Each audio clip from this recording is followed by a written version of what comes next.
വളരെ പ്രധാനപ്പെട്ട ഒരു വാർത്തയിലേക്കാണ്. ചേർത്തല ജൈനമ്മ തിരോധാനത്തിൽ ഏറ്റവും പ്രധാനപ്പെട്ട ഒരു വാർത്ത പുറത്തുവിടുകയാണ് ന്യൂസ് 18. ജൈനമ്മയുടെ സ്വർണ്ണാഭരണങ്ങൾ പ്രതി സെബാസ്റ്റ്യൻ തനിക്ക് വിറ്റുവെന്ന് സ്ഥിരീകരിച്ചിരിക്കുകയാണ് ജുവലറി ഉടമ. ചേർത്തല നഗരത്തിലെ ശ്രീ വെങ്കടേശ്വർ ജുവലറി ഉടമ സദാശിവനാണ് ന്യൂസ് 18നോട് ഇക്കാര്യം സ്ഥിരീകരിച്ചത്. ജൈനമ്മയെ കാണാതായ ഡിസംബർ 24-നും 30-നും ഇടയിലാണ് സെബാസ്റ്റ്യൻ സ്വർണം വിൽക്കാനെത്തിയത്. ആദ്യം ഫോണിൽ വിളിക്കുകയും പിന്നീട് നേരിട്ട് വരികയുമായിരുന്നു. ന്യൂസ് 18 നടത്തിയ ഒളി ക്യാമറ അന്വേഷണത്തിലാണ് ഇക്കാര്യം കണ്ടെത്തിയത്. അതിലേക്ക്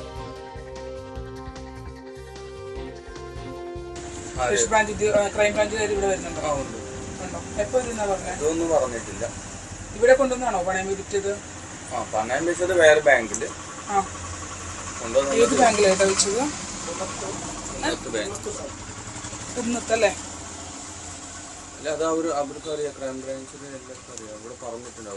നമ്മളോട് വരാൻ പറഞ്ഞതുകൊണ്ടാണ്.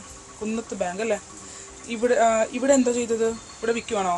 ഇല്ല, അവിടെ തന്നെ എടുത്തു. പുള്ളി പിറ്റേ ദിവസമാണ് പൈസ കൊണ്ടുപോകുന്നത്. അന്ന് വന്നിട്ടില്ല, ഞാൻ പോയി എടുത്തതാ. അവിടെ എത്ര പവനായിരുന്നു?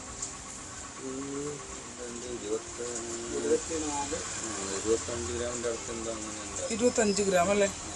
ഈ ഡേറ്റ് എന്നായിരുന്നു? 23 എല്ലാം എഴുതി കൊണ്ടുപോയിട്ടുണ്ട് ഇവിടുന്ന്. ഏത് ഈ മാസമാണോ? ഇല്ല, കഴിഞ്ഞ വർഷം ഡിസംബർ 24-ന് എല്ലാം അവരുടെ കയ്യിലുണ്ട്. അവരെല്ലാം എഴുതി കൊണ്ടുപോയിട്ടുണ്ട്. നിങ്ങളപ്പോ ഇത് ഉരുക്കുന്ന ആൾക്കാരാണോ? ഉരുക്കുന്ന ആൾക്കാരാണ്. ആ ജ്വല്ലറി ഏതാ? കുന്നത്ത് ബാങ്കോ? ബാങ്കാണ്, പണയം സ്ഥാപനം. അവിടെ പണയം വെച്ചതാണ്. നിങ്ങൾക്ക് ജോലി അതാണ്, പണം എടുക്കുന്ന ജോലിയാണ്.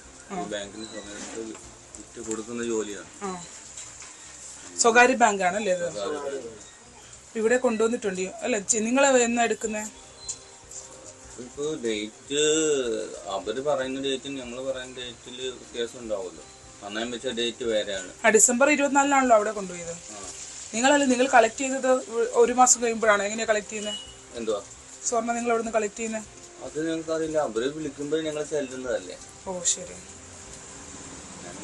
ഇപ്പൊ ഈ സാധാരണഗതിയിൽ അങ്ങനെ സ്വർണ്ണം എടുത്ത ഉടനെ അങ്ങനെ ഉരുക്കാറുണ്ടോ? പണയം വെക്കുന്ന സാധനം ഇപ്പൊ ഒരു ടൈം പണയം വിൽക്കുവാണോ ചെയ്തിട്ടില്ലല്ലേ? അവിടെ വർഷങ്ങൾ എത്ര നാളായിട്ട് പണയം വെച്ച് നമുക്ക് അറിയില്ല. അല്ല, ഞാൻ ചോദിക്കുന്നത് പണയമല്ലല്ലോ, വിറ്റ സ്വർണ്ണമല്ലേ അവിടെ കൊണ്ടുവന്ന? വിറ്റ സ്വർണ്ണമല്ല, പണയം വെച്ച്. ഓ ശരി. അപ്പൊ ഞാൻ ചോദിക്കുന്നത്, ഒരു വർഷം ആയതുകൊണ്ട് അയാൾ തിരിച്ചടവൊന്നും ഇല്ലാത്തതുകൊണ്ട് നിങ്ങൾ എടുത്തായിരിക്കും അല്ലേ? അങ്ങനെ എടുത്താണല്ലേ? അയാൾ എടുക്കാൻ ശ്രമിക്കാത്തത് കൊണ്ട് അത് ജപ്തിയായി പോകുന്ന സാധനം നമ്മൾ എടുക്കുന്നതാണല്ലേ? ജപ്തിയായ സാധനമല്ല, പുള്ളി തന്നെ ഈ സെബാസ്റ്റ്യൻ എന്നെ വിളിച്ചു ഒരു ദിവസം. വിളിച്ചിട്ടാണ് പറഞ്ഞു ഇങ്ങനെ വിൽക്കണമെന്ന് പറഞ്ഞു. പുള്ളി ഇങ്ങോട്ട് വന്നിട്ടില്ല, ബാങ്കിന്റെ വാഴത്തിൽ നിന്നാണ് വിളിക്കുന്നത്. അവിടെ പോയി ഞാൻ പൈസ ആയിട്ട് പോയി ബാങ്കിൽ അടക്കാനുള്ള പൈസ അടച്ചു. ആണ് കൊണ്ടുവന്നു. പുള്ളിയോട് വരാൻ പറഞ്ഞു കഴിഞ്ഞാൽ പുള്ളിക്കാരൻ വന്നില്ല. പിറ്റേ ദിവസം വരാന്ന് പറഞ്ഞാൽ പുള്ളിക്കാരൻ പോയി. ബാലൻസ് പൈസ കൊടുക്കണ്ടേ? 1,50,000 ആണെങ്കിൽ 1,25,000 കൊടുത്തിട്ടുള്ളൂ ബാങ്കില്. വിറ്റ് കഴിഞ്ഞാൽ 1,50 കിട്ടുമല്ലോ.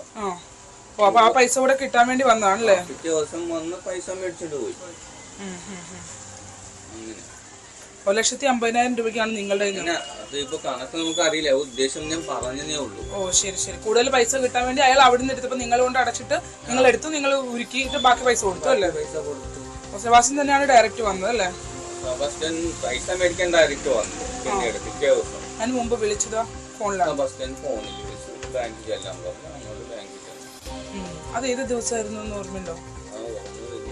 ഏത് മാസമാണെന്നെങ്കിലും?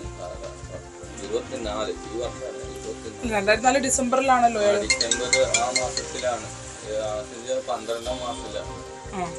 23 ആ ഒരു റേഞ്ചിലാണ്, 23 തൊട്ട് 30 ആ റേഞ്ചിലാണ് ഡേറ്റ്. ഓ അപ്പൊ ആ 30-ാം തീയതിക്കുള്ളിൽ വന്നിട്ടുണ്ട് അല്ലെ? ഡിസംബറില് ഇവരെ കാണാതെ, ഈ സ്ത്രീയെ കാണാതെ വന്ന് 24-നാണ്. 30-ാം തീയതി വന്നിട്ടുണ്ട്. 30-ാം തീയതിക്കുള്ളിൽ വന്നിട്ടുണ്ട് സെബാസ്റ്റ്യൻ അല്ലേ? അവിടെ ബാങ്ക് വന്ന് സ്വർണ്ണം എടുത്തിട്ടുണ്ട്.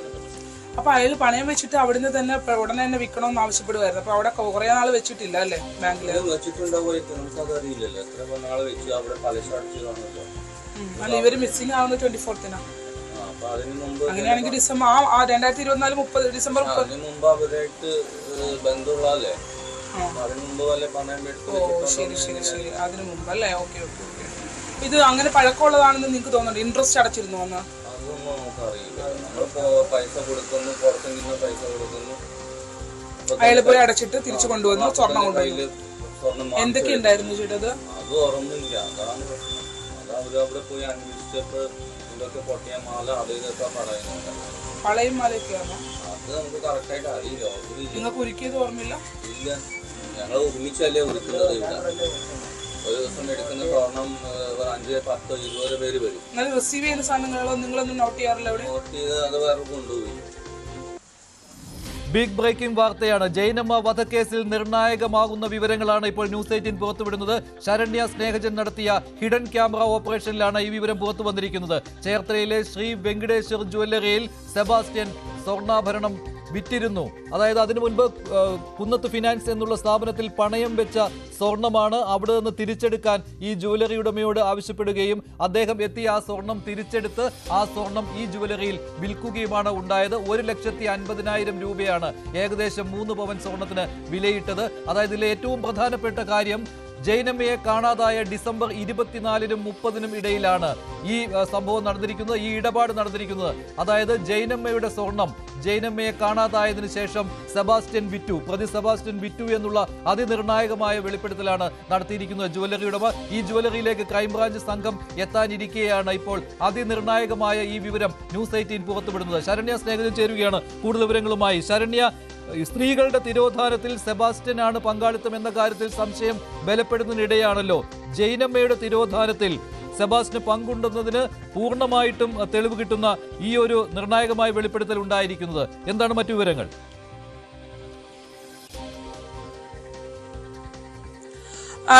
തീർച്ചയായിട്ടും മഞ്ജുഷ, ഏറ്റവും പ്രധാനപ്പെട്ട ഒരു വിവരമാണ് ഇപ്പോൾ പുറത്തേക്ക് വിടുന്നത്. അതായത് 2024 ഡിസംബർ 24 കോട്ടയം ഏറ്റുമാനൂരിൽ നിന്നും കാണാതായ ജൈനമ്മയുടെ സ്വർണം ആലപ്പുഴയിൽ എത്തിയിട്ടുണ്ട് എന്നുള്ളതാണ്. ആലപ്പുഴ ചേർത്തലയിലെ നഗരത്തിലെ ജ്വല്ലറിയിൽ അത് വിറ്റു എന്നുള്ളതിന്റെ സ്ഥിരീകരണമാണ് നമുക്ക് ലഭ്യമായിട്ടുള്ളത്. ഇപ്പോൾ നമ്മൾ ഇതിൽ ഏറ്റവും പ്രധാനപ്പെട്ടത് ചേർത്തല ഡിവൈഎസ്പി ഓഫീസിന് നേരെ എതിർവശത്തുള്ള ജ്വല്ലറിയിലാണ് ഈ സ്വർണം വിറ്റത് എന്നുള്ളതാണ്. ആദ്യം സെബാസ്റ്റ്യൻ എത്തുന്നത് കുന്നത്ത് ജ്വല്ലറി എന്ന സ്ഥാപനത്തിലാണ്. അവിടെ എത്തി ഈ സ്വർണം പണയം വെക്കുന്നു. പൊട്ടിയ മാല ഉൾപ്പെടെയുള്ള സാധനങ്ങൾ ഉണ്ടായിരുന്നു. അത് അവിടെ പണയം വെച്ചതിന് ശേഷം പിന്നീട് ഡിസംബർ 24, വളരെയധികം ശ്രദ്ധിക്കേണ്ടതാണ്, ഡിസംബർ 24 ജൈനമ്മ മിസ്സിംഗ് ആവുന്നത്. ഡിസംബർ 24-നും 2024 ഡിസംബർ 24-നും 30-നും ഇടയിൽ ഇവിടെ എത്തി എന്നാണ് ജൈനമ്മയുടെ സ്വർണവുമായി ഇവിടെ എത്തി എന്നുള്ള സ്ഥിരീകരണമാണ് നമുക്ക് മുന്നിൽ ഇപ്പോൾ ഉണ്ടായിരിക്കുന്നത്. കുന്നത്ത് ഫിനാൻസിൽ എത്തിയ സെബാസ്റ്റ്യൻ ആ സ്വർണം അവിടെ നിന്ന് എടുക്കുന്നു. ആദ്യം ഫോണിലാണ് ജ്വല്ലറി ഉടമ സദാശിവനെ ബന്ധപ്പെടുന്നത്. ഈ വെങ്കടേശ്വർ ജ്വല്ലറിയുടെ ഉടമയോട് ബന്ധപ്പെട്ട് സ്വർണം വിറ്റ് നൽകണമെന്ന് ആവശ്യപ്പെടുന്നു. തുടർന്ന് പിറ്റേ ദിവസം നേരിട്ടെത്തിയാണ് പണം വാങ്ങിയത് എന്നുള്ളതാണ് വ്യക്തമാക്കുന്നത്. മഞ്ജുഷ, ഏറ്റവും നിർണായകമായ വിവരങ്ങൾ. അതായത് നമുക്കറിയാം 4 സ്ത്രീകളുടെ തിരോധാനവുമായി ബന്ധപ്പെട്ട കേസിലെ പ്രതിയാണ് സെബാസ്റ്റ്യൻ. ഈ സെബാസ്റ്റ്യൻ ജൈനമ്മ കേസുമായി ഓരോ ഘട്ടത്തിലും പോലീസിനെ, അന്വേഷണ സംഘത്തെ കുഴയ്ക്കുന്ന, തെളിവുകൾ അവശേഷിപ്പിക്കാത്ത, വളരെ കൃത്യമായി കരുതിക്കൂട്ടി കാര്യങ്ങൾ ചെയ്തു പോകുന്ന ആളാണ് സെബാസ്റ്റ്യൻ. അതുകൊണ്ട് തന്നെയാണ് 2006 ബിന്ദു തിരോധാനത്തിന് ശേഷവും ഇതുവരെയും അന്വേഷണ സംഘത്തിന്റെ വലയിലേക്ക് വീഴാഞ്ഞത്. നമുക്കറിയാം 2013 ഇത്തരത്തിൽ ബിന്ദുവിന്റെ സ്വത്തുക്കൾ, ബിന്ദു പത്മനാഭൻ എന്ന സ്ത്രീയുടെ സ്വത്തുക്കൾ വ്യാജ പവർ ഓഫ് അറ്റോർണി ഉണ്ടാക്കി വിറ്റതടക്കമുള്ള സംഭവങ്ങൾ പിടിക്കപ്പെടുമ്പോഴും അന്വേഷണ സംഘത്തിന് ഈ സ്ത്രീകൾക്ക് എന്ത് സംഭവിച്ചു എന്നത് കണ്ടെത്താൻ കഴിഞ്ഞിരുന്നില്ല. ഇന്ന് രാവിലെ നമ്മൾ പുറത്തുവിട്ട ബിന്ദു എന്ന തിരുവിഴ സ്വദേശിയായ മറ്റൊരു ബിന്ദുവിന്റെ തിരോധാനത്തിന്റെ വിവരങ്ങൾ കൂടി നമ്മൾ പുറത്തുവിട്ടിരുന്നു. തിരുവിഴ ക്ഷേത്രത്തിലേക്ക് കയറിയ ആ സ്ത്രീയെ പിന്നെ മറ്റാരും ഇതുവരെ കണ്ടിട്ടില്ല എന്നുള്ളതാണ്. 5 വർഷം പിന്നിടുന്നു എന്നുള്ളതാണ് ഇപ്പോൾ ഏറ്റവും നിർണായകമായ വിവരമാണ് നമ്മൾ നൽകുന്നത്. അതായത് ഏറ്റുമാനൂരിൽ നിന്നും കാണാതായ കോട്ടയം സ്വദേശിയായ ജൈനമ്മ എന്ന സ്ത്രീയുടെ സ്വർണ്ണാഭരണങ്ങൾ ഇവിടെ സെബാസ്റ്റ്യൻ വിറ്റിട്ടുണ്ട്. ആലപ്പുഴ ചേർത്തല നഗരത്തോട് ചേർന്ന ഡിവൈഎസ്പി ഓഫീസിന്റെ തൊട്ട് മുന്നിലുള്ള ശ്രീ വെങ്കടേശ്വർ എന്ന ജുവലറിയിലാണ് ഈ സ്വർണം വിറ്റിട്ടുള്ളത്. ജുവലറി ഉടമയോട് നമ്മൾ രഹസ്യമായി നടത്തിയ അന്വേഷണത്തിലാണ് ഇക്കാര്യം ജുവലറി ഉടമ നമ്മളോട് സ്ഥിരീകരിക്കുന്നത്. അദ്ദേഹം പറയുന്നത് 25 ഗ്രാം സ്വർണമാണ് സെബാസ്റ്റ്യൻ കുന്നത്ത് ജുവലറിയിൽ നിന്നും എടുത്തത്. അതിനുശേഷം ആ സ്വർണം തങ്ങൾക്ക് വിറ്റു എന്നുള്ളതാണ്. മറ്റു കാര്യം കൂടിയുണ്ടല്ലോ ശരണ്യ, ഇതിൽ